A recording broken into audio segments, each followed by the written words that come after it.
ඇයි කියන්නේ?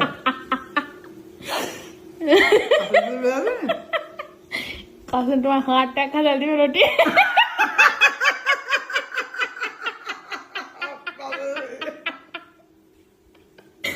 අප්පා දුරිය. විදාලක නතන්නේ. කසුන්ගේ heart එකද එතකොට මම මේ කෑවේ. අයියෝ. ඒ heart එකක් වගේ නෙමෙයි වකුගඩුවක්. අක්කා මෙතන රොටියක් ලස්සනට හදලා තිබිලා. මම ඉපත් හිතන්නේ නැතුව ඉතින් මේ මං කෑවා. දැන් රොටිය කවුරු අක්කා හිනා වෙනවා. මගේ වෙයි කියලා. මං කසුන්ට හදලා තිබුණ heart එක උගේ. ඒ heart එක රන්නේ මේ ඇඹරිච්ච වකුගඩුවක් වගේ නේද? මම heart වකුගඩුව අරව මෙහා මේ ගෙදර හදනවා නම්